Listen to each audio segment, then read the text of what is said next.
आप सभी लोगों का वेलकम है। आज का जो हम लोगों का टॉपिक है वह है जेनेटिक कोडान। और इस टर्म को वैसे 12th एग्जाम में भी और कंपटीशन में भी इससे अलग अलग तरह से क्वेश्चन आपको पुटअप होते हैं। तो जेनेटिक कोडान है क्या, पहले उसको समझने के लिए कुछ बेसिक चीजें आपको क्लियर कर देते हैं। उसके लिए आपको सेंट्रल डोग्मा के बारे में थोड़ा सा हम लोग आपके सामने रख देते हैं कि सेंट्रल डोग्मा है क्या, जिससे कि आपको जेनेटिक कोडान वर्ड को डिफाइन करने में ईजी आप होगा। आप देखिए यहाँ पर दो टर्म लिखा हुआ भी है, एक लिखा हुआ जेनेटिक्स लिखा हुआ है और दूसरा कोडान है। कोडान का मतलब होता है कभी भी किसी भी चीज को अगर कोड वर्ड में या किसी इंडिकेशन में किसी सिंबल के फॉर्म में अगर इंडिकेट करना हो उसी को हम एक नॉर्मल वर्ड बोलते हैं कोडान। और ये कोडान अगर जेनेटिकल बेसिस पर जीन लेवल पर या न्यूक्लियोटाइड लेवल पर अगर डिफाइंड होता भी है उसी को ही हम बोलते हैं जेनेटिक कोडान। एक साइंटिस्ट है इसमें जिनका नाम गैमू से आप जॉर्ज गैमू नाम है, उन्होंने 1954 में जेनेटिक कोडान वर्ड का यूज किया।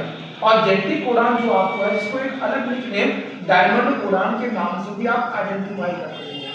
इस जेनेटिक कोडान का सबसे मैक्सिमम जो यूज आपको होता है जब हमारे बॉडी में प्रोटीन का फॉर्मेशन होता है जिसको हम लोग बोलते हैं ट्रांसलेशन।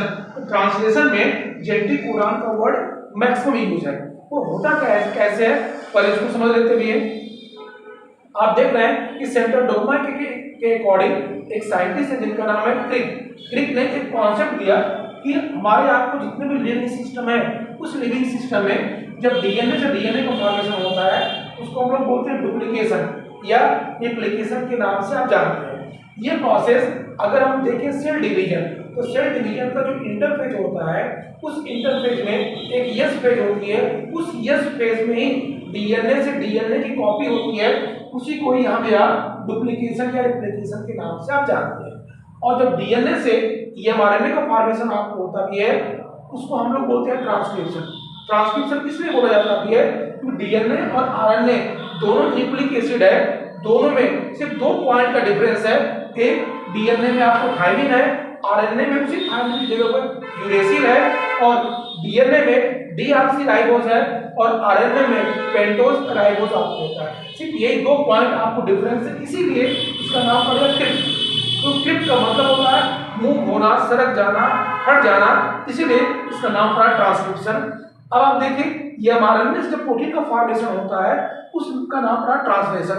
ट्रांसलेशन का मतलब होता है जब एक लैंग्वेज से दूसरे लैंग्वेज में जब कभी भी कोई चीज मूव होती है उसी को ही हम यहाँ ट्रांसलेशन के नाम से इंडिकेट करते हैं। जो ये लैंग्वेज है ये न्यूक्लिक एसिड है और ये अमीनो एसिड है। अब आप देखिए अगर जेनेटिक कोडान को अब हम डिफाइन कर रहे हैं, जेनेटिक कोडान को जब भी डिफाइन करना होता है तो मैसेंजर आरएनए, ये आप देख रहे हैं कि हमने सैंपल लिया हुआ है मैसेंजर आरएनए का।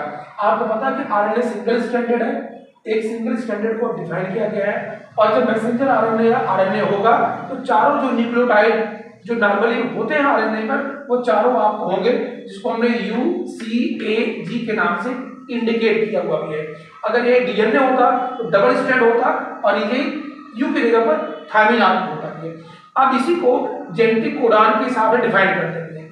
आप देखिए जितने भी या आप देख रहे हैं न्यूक्लियोटाइड ये किसी न किसी स्पेसिफिक अमीनो एसिड को इंडिकेट करते हैं, और जब किसी स्पेसिफिक अमीनो एसिड को इंडिकेट करते भी हैं उसी को नाम पड़ गया जेनेटिक कोडान। जैसा ये कोडान होगा उसके हिसाब से अमीनो एसिड को इंडिकेट करते हैं।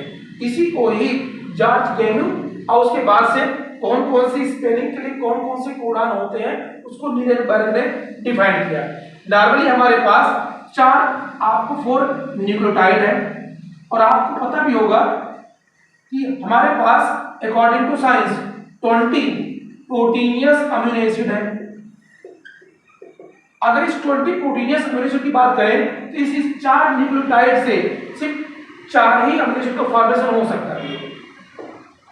सिर्फ 4 अमीनो एसिड आपको बन सकते भी हैं या कोड हो सकते भी हैं, जो कि 20 अमीनो एसिड के हिसाब से सफिशिएंट नहीं है। इसलिए अगर इसको डबलेट कर दें तो उसके अकॉर्डिंग टोटल 64 अमीनो एसिड को आप इंडिकेट करते हैं, तब भी 4 अमीनो एसिड भी हमारे पास प्रोटीनियस पेंडिंग है। अगर इसको ट्रिपलेट कर दें तो आपके सामने आप देखेंगे टोटल 64 अमीनो एसिड की पूरी प्रॉपर्टी आपके सामने आपको आ रही है। हमारे पास सिर्फ 20 अमीनो एसिड है, तो कहने का सेंस है इसीलिए जेनेटिक कोडान को आप पहला प्रॉपर्टी जो होती है इसको आप बोलते हैं ट्रिपलेट। इसका कॉन्सेप्ट यहां से है क्योंकि अगर आपने डबलेट किया हुआ है तो सिर्फ 16 अमीनो एसिड का फॉर्मेशन हो पाएगा, और अब जैसे आप ट्रिपलेट बोलेंगे तो 64 होगा, और 64 के हिसाब से 20 अमीनो एसिड का फॉर्मेशन आपको हो जाएगा। लेकिन इसमें से जो 44 अभी पेंडिंग है, इसीलिए एक टर्म आपको मिलेगा डीजनरेसी। डीजनरेसी का सेंस यही है जब एक से अधिक आपको जेनेटिक कोड किसी एक ही अमीनो एसिड को इंडिकेट करने लगे, इस प्रॉपर्टी को बोलते हैं डीजनरेसी।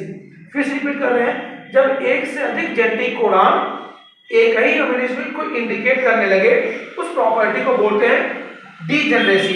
क्यों? क्योंकि हमारे पास 64 कोडान है प्रोटीन के मामले में, और बेसिकली हमारे पास प्रोटीन है 20।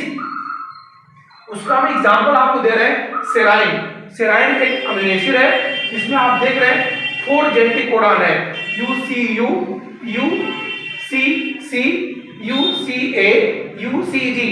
4 जेनेटिक कोडान एक ही अमीनो एसिड को आपको इंडिकेट करें, इसका नाम है सेराइन। इस प्रॉपर्टी को हम बोलते हैं डीजनरेसी।